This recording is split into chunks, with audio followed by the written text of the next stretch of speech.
Hello friends, कैसे हैं आप लोग। स्वागत है आपका संगीता एजुकेशन एकेडमी में।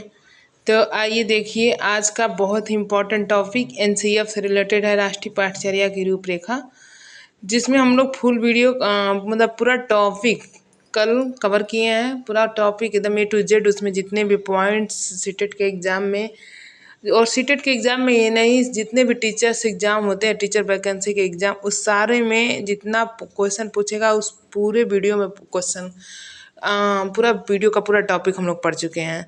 और आज का टॉपिक होगा टॉप 30 क्वेश्चन, जो बहुत ही इंपॉर्टेंट क्वेश्चन होने वाला है।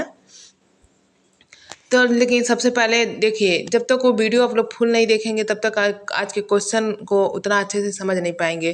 तो इसलिए आज के क्वेश्चन को अच्छे से करने के लिए वो पूरा वीडियो जाके देख लीजिएगा, मेरे चैनल पर पड़ा हुआ है। आप लोग एनसीईएफ 2005 मेरा नाम लेके सर्च करेंगे तो आ जाएगा वो टॉपिक।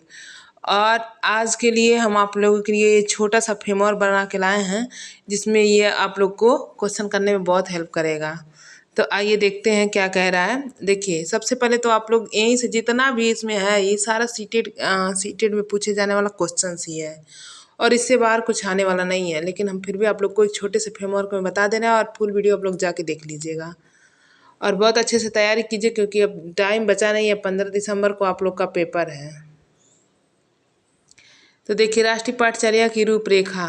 सबसे पहले तो आप लोग याद रखिए, पूछता है एनसीईएफ का पूरा नाम क्या है। राष्ट्रीय पाठचर्या का रूपरेखा, नेशनल करिकुलम फ्रेमवर्क। ये एक नंबर तो आप लोग का यहीं से पक्का हो गया। फिर देखिए, इसको पूछता है कि इसका प्रारंभ कहाँ हुआ है, इसकी उत्पत्ति कहाँ से हुई। तो रविन्द्रनाथ टैगोर के निबंध सभ्यता और प्रगति से लिया गया है। ये आप लोग अगर अच्छे से समझ लेते हैं तो क्वेश्चन करने में आपको बहुत ईजी हो जाएगा। और वन लाइनर क्वेश्चन है, बिल्कुल आसान से आप लोग अच्छे से समझते चलेंगे जल्दी जल्दी। तो देखिए, ये प्रारंभ हुआ रविन्द्रनाथ टैगोर के निबंध सभ्यता और प्रगति से लिया गया है। और एनसीईएफ 2005 का सूत्र है, बिन शिक्षा बिना बोझ के। वेरी इंपॉर्टेंट दोस्तों, वेरी वेरी इंपॉर्टेंट कर लीजिए इसको। ऐसा कोई एग्जाम नहीं है जिसमें टीचर से रिलेटेड जिसमें पूछा ना हो। एनसीईएफ का सूत्र, शिक्षा बिना बोझ के। फिर एनसीईएफ 2005 के अध्यक्ष कौन है, प्रोफेसर यशपाल। एनसीईएफ 2005 के सदस्यों की संख्या कितनी थी, जो समिति गठन हुई थी प्रोफेसर यशपाल की 1992 में, उसके सदस्य कितने थे, तो 38 सदस्य थे। और ये इन्होंने अपनी रिपोर्ट कब प्रस्तावित की थी, कब मतलब दी थी, तो 1993 में। ये दोनों डेट याद रखिएगा, बहुत ही इंपॉर्टेंट डेट है और कन्फ्यूज बिल्कुल मत होइएगा। देखिए, एनसीईएफ 2005 के निर्देशक कौन थे, तो प्रोफेसर कृष्ण कुमार थे। शिष्य सूत्र क्या था, ज्ञात से अज्ञात की ओर, मूर्त से अमूर्त की ओर। बहुत बार पूछ चुका है, एक लाइन 10-10 बार से ऊपर क्वेश्चन पूछा हुआ है, सारे क्वेश्चन से हैं, समझिए।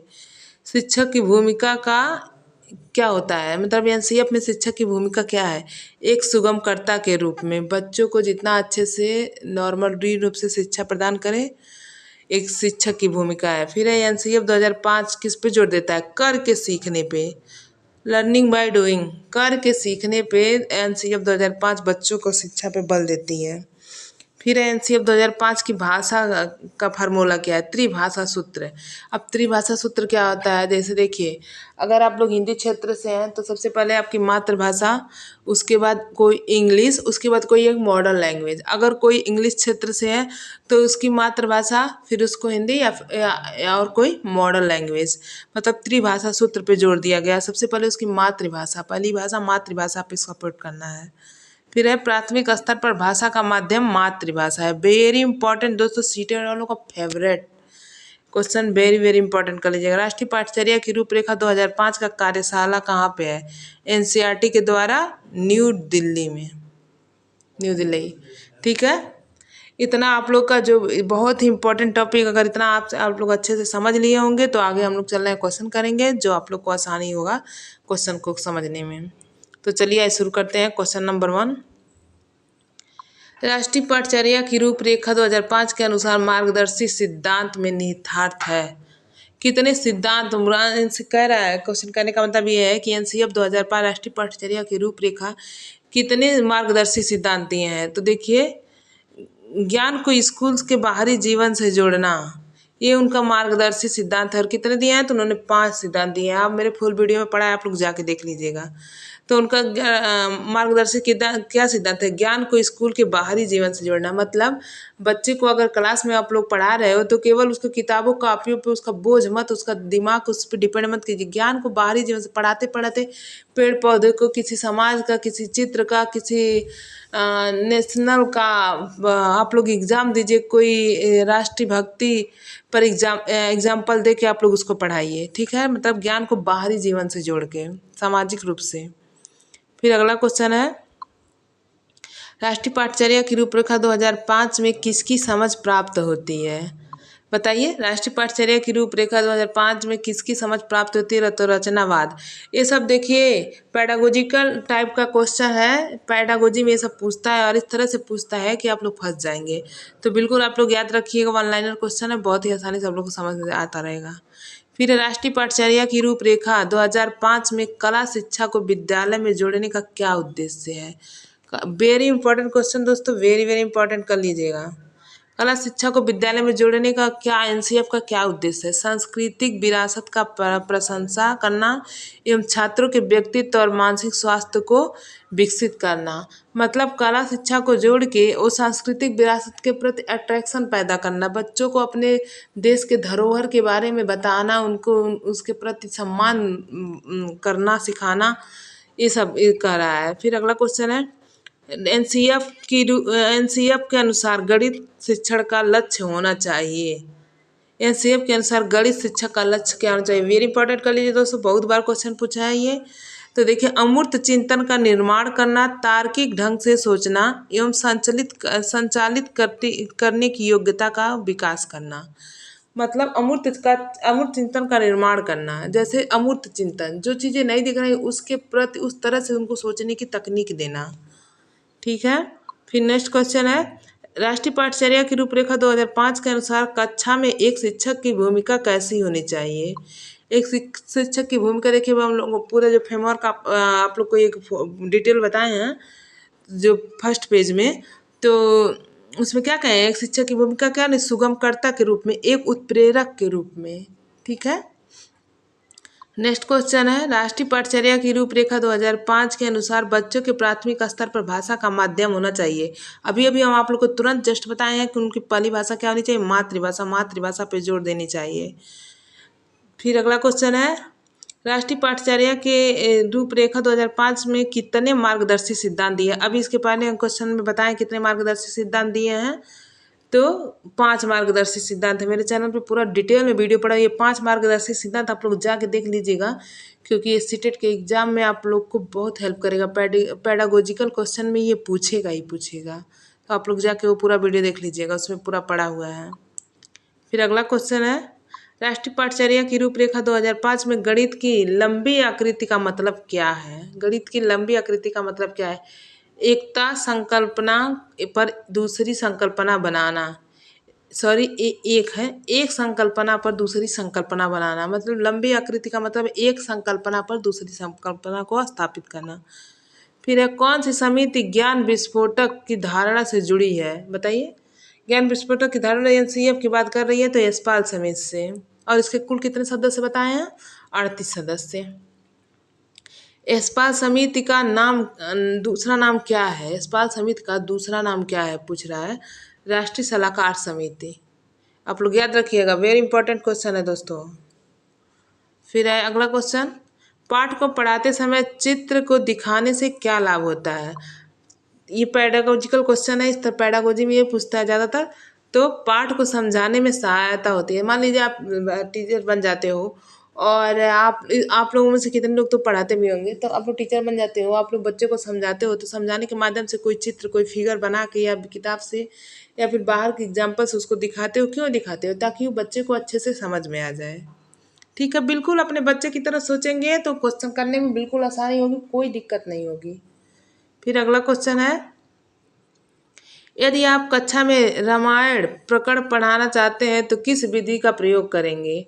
तो आप रामायण प्रकरण पढ़ाना चाहते हैं तो आप तो एलसीडी लगा के बच्चों को रामायण नहीं दिखा सकते हैं, और ना राम लक्ष्मण बना के आप क्लास में 40 मिनट की घंटी में आप लोग कक्षा शिक्षण करा सकते हैं। तो रामायण का पूरा प्रकरण पढ़ाने के लिए कहानी विधि का प्रयोग करना पड़ेगा। ठीक है, फिर नेक्स्ट क्वेश्चन है, नाटक विधि में रुचि लेते हैं, कौन रुचि लेता है नाटक विधि में? प्राथमिक स्तर के बच्चे। प्राथमिक स्तर के बच्चे नाटक विधि में, देखिए जब छोटे बच्चे होते हैं उनको नाटक दिखाओ, नाटक के माध्यम से कोई चीज़ बताओ तो जल्दी सीखते हैं, जल्दी अनुकरण करते हैं। फिर अगला क्वेश्चन है, प्रोफेसर यशपाल समिति ने मानव संसाधन विकास मंत्रालय को अपनी रिपोर्ट कब सौंपी थी? प्रोफेसर यशपाल समिति ने मानव संसाधन विकास मंत्रालय को अपनी रिपोर्ट कब सौंपी थी? तो 15 जुलाई 1993 को। अभी अभी हम आप लोग को शुरू में इसका डेट बताए हैं, इसका गठन कब हुआ था? 1992 में। और इस सौंपी कब थी? तो 1993 में, 15 जुलाई 1993। आप लोग ये डेट दोनों याद रखिएगा, मोस्ट इंपॉर्टेंट डेट है। फिर देखिए वही क्वेश्चन आ गया, प्रोफेसर यशपाल समिति का गठन कब हुआ था? तो 1992 में। और इन्होंने अपनी रिपोर्ट सौंपी कब थी? 1993 में। नेक्स्ट क्वेश्चन है, राष्ट्रीय पाठचर्या की रूपरेखा 2005 का फार्मूला क्या है?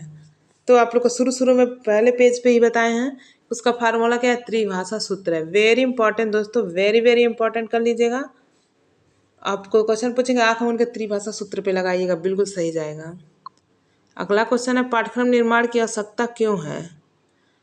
शिक्षा के उद्देश्यों की प्राप्ति हेतु। अगर किसी मान लीजिए कक्षा में आप लोग पढ़ाने जाते हो तो कक्षा का पहला आप लोग प्रकरण बच्चों को समझाएंगे, पाठ्यक्रम का निर्माण करेंगे। पहले जैसे हम आप लोग को क्वेश्चन कराने से पहले एक पेज पे पूरा डिटेल बता दिए हैं, तो क्यों बताएं हम आप लोग को? शिक्षा के उद्देश्यों की प्राप्ति करने के लिए, ताकि जो हम आप लोग को क्वेश्चन कराएं वो आप लोग को अच्छे से समझ में आ जाए। तो उसी तरह पाठ्यक्रम का निर्माण क्यों करते हैं? शिक्षा के उद्देश्यों की प्राप्ति के लिए। फिर नेक्स्ट क्वेश्चन है, राष्ट्रीय पाठचर्या की रूपरेखा 2005 में सुझाव दिया गया है कि किसी प्रकार की सूचना को क्या मानने से बचा जाए? वेरी इंपॉर्टेंट क्वेश्चन, ये भी आप लोग कहेंगे सारा इंपॉर्टेंट क्वेश्चन है। हाँ तो जी, सारा इंपॉर्टेंट क्वेश्चन आप लोग कर लीजिएगा। राष्ट्रीय पाठचर्या की रूपरेखा 2005 में सुझाव दिया गया है कि किसी भी प्रकार की सूचना को ज्ञान मानने से बचा जाए। क्यों ज्ञान मानने से? आंसर इसका है, बचा जाए, किससे बचा जाए? ज्ञान मानने से बचा जाए। जैसे कि मान लीजिए आज आज इस समय यूट्यूब पे बहुत सारा फेक न्यूज़ चल रहा है, इस सुपर टेट की वैकेंसी को लेके गलत गलत न्यूज़ लोग फैला रहे हैं, इधर से ये होने वाला है, ये होने वाला है, ये नहीं आएगा, ये नहीं आएगा। तो किसी भी प्रकार की सूचना को ज्ञान नहीं मानना है, हमको उसी सूचना को ज्ञान मानना है जो सही है। तो एनसीईएफ में ये सुझाव दिया गया है कि किसी भी प्रकार की सूचना को क्या नहीं मानना है? ज्ञान नहीं मानना है। नेक्स्ट क्वेश्चन है क्वेश्चन नंबर 20, राष्ट्रीय पाठचर्या की रूपरेखा 2005 में सिफारिश करता है कि प्राथमिक स्तर पर गणित की शिक्षा का केंद्र कैसा होना चाहिए? तो कक्षा में पढ़ाई गई टॉपिक को विद्यार्थियों के दैनिक जीवन से जोड़ना। समझ में आया? कैसा होना चाहिए? तो कक्षा में पढ़ाई गई टॉपिक को विद्यार्थियों के दैनिक जीवन से जोड़ना। नेक्स्ट क्वेश्चन है, राष्ट्रीय पाठचर्या की रूपरेखा 2005 में सामाजिक अध्ययन में कौन से मुद्दों को शामिल करने की अनुशंसा की गई थी? राष्ट्रीय पाठचर्या की रूपरेखा 2005 में सामाजिक अध्ययन में कौन से मुद्दों को शामिल करने की अनुशंसा की गई थी? तो इसका आंसर है, सभी स्तर के विद्यार्थियों को लैंगिक एवं स्वास्थ्य संबंधी मुद्दे बताना। लैंगिक कैसे? लैंगिक भेद नहीं करना है कि तुम लड़की ये नहीं कर सकती, तुम लड़का ये नहीं कर सकते हो, तुम लड़की ये नहीं पहन सकते, तुम लड़के हो ये नहीं पहन सकते, ये नहीं कर सकते हो। किसी भी तरह का हमको लैंगिक भेदभाव नहीं करना है, सबको एक समान शिक्षा देना है। फिर है क्वेश्चन नंबर 22, राष्ट्रीय पाठचर्या की रूपरेखा 2005 में गुणवत्ता आयाम शीर्षक के अंतर्गत महत्व दिया गया है। मतलब गुणवत्ता शीर्षक के अंतर्गत किसको महत्व दिया गया है? बालकों के लिए संरचित अनुभव एवं पाठ्यक्रम सुधार को। ठीक है। नेक्स्ट क्वेश्चन है, राष्ट्रीय पाठचर्या की रूपरेखा 2005 की कार्यशाला कहाँ पर आयोजित किया गया? अभी अभी हम लोग पहले पेज में पढ़े हैं, एनसीईआरटी द्वारा नई दिल्ली। फिर अगला क्वेश्चन, राष्ट्रीय पाठचर्या की रूपरेखा के अनुसार बच्चों में के आकलन का सही तरीका क्या है? दैनिक गतिविधियां। दैनिक रूप से प्रतिदिन हम लोग बच्चों का आकलन करेंगे। बच्चा आज का मान लीजिए हम टॉपिक पढ़ा रहे हैं आप लोग को, नेक्स्ट टॉपिक में हम आपका आकलन करेंगे कि आप लोग कहाँ तक सीखे, बच्चे कहाँ तक सीखे, जितना हमने बताया बच्चे कहाँ तक उस चीज़ों को समझ पाएँ। फिर उसको हम सुधार करेंगे, निदान करेंगे। तो वही पूछ रहा है कि मतलब आकलन का सही तरीका क्या है? दैनिक गतिविधियों के द्वारा, रोजाना। फिर नेक्स्ट क्वेश्चन, क्वेश्चन नंबर 25, राष्ट्रीय पाठचर्या की रूपरेखा 2005 में किस पर बल दिया गया है? शांति शिक्षा पे बल दिया गया। वेरी इंपॉर्टेंट क्वेश्चन दोस्तों, वेरी वेरी इंपॉर्टेंट कर लीजिएगा, बहुत बार एग्जाम में पूछा गया है। मेरे राइटिंग पे ध्यान मत दीजिएगा, चीज़ों को समझने की कोशिश कीजिएगा। फिर अगला क्वेश्चन है, राष्ट्रीय पाठचर्या की रूपरेखा 2005 के अनुसार एक शिक्षक की भूमिका कैसी होनी चाहिए? सुविधादाता है, सुगमकर्ता। अभी अभी हम आप लोग फर्स्ट पेज पे बताएं, क्वेश्चन एक बार और आया है, फिर आ गया है, तो आप लोग समझ लीजिएगा कितना इंपॉर्टेंट क्वेश्चन है जो बार बार किस तरह से घुमा घुमा के पूछ रहा है। तो किस तरह से शिक्षक की भूमिका होनी चाहिए? सुविधादाता, सुगमकर्ता के रूप में होना चाहिए। अगला क्वेश्चन है, राष्ट्रीय पाठचर्या की रूपरेखा 2005 का प्रारंभ रविन्द्रनाथ के किस निबंध द्वारा किया गया? तो सभ्यता और प्रगति नामक निबंध के द्वारा किया गया। अभी हम आप लोग को बताएं, इस तरह से भी पूछेगा किसका एनसीएफ का उत्पत्ति कहाँ से हुआ? तो रविन्द्रनाथ टैगोर के निबंध से हुआ। किस निबंध से हुआ? सभ्यता और प्रगति के। नेक्स्ट क्वेश्चन है, राष्ट्रीय पाठचर्या की रूपरेखा 2005 का मुख्य सूत्र क्या है? शिक्षा बिना बोझ के। फर्स्ट पेज में हम लोग को डिटेल में बताया है, तो देखिए वो कितना, वो पेज, एक पेज कितना आप लोग को सारे क्वेश्चन में कितना हेल्प कर रहा है और कितना इम्पॉर्टेंट पेज है। अगर आप लोग उसको ही समझ लेते हैं अच्छे से, तो अच्छे से क्वेश्चन आप लोग कर ले जाओगे।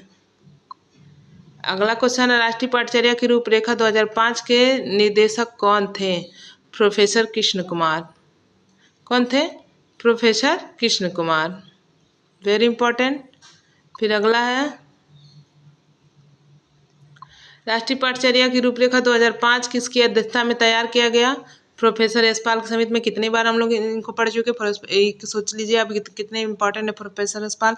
इन्होंने अपनी रिपोर्ट कब तैयार की? 1992 में। कब इसको, सॉरी 92 है, और कब इसको सौंप दिया? 1993 में। और इसके अध्यक्ष प्रोफेसर, इसके सदस्यों की संख्या कितनी थी? 38। बहुत ही इंपॉर्टेंट, बहुत बहुत इंपॉर्टेंट दोस्तों। तो आप लोग अच्छे से सारा क्वेश्चन कर लीजिएगा, और जिसको अभी भी ना समझ में आए वो जाके यूट्यूब पे मेरा फुल वीडियो पड़ा है, देख लीजिएगा। और आप लोग जितने लोग नए मेरे चैनल पर वीडियो देख रहे हैं, चैनल को सब्सक्राइब कर लीजिए, ताकि ऐसे ही वीडियो मिलता रहे आप लोग को, सीटेड में अच्छे नंबर से पास कराएगा। और वीडियो को लाइक और शेयर कर दीजिएगा दोस्तों, वीडियो अच्छा लगे तो। Thank you. और फिर किस टॉपिक को आप लोग को चाहिए, कमेंट बॉक्स में ज़रूर बताइएगा।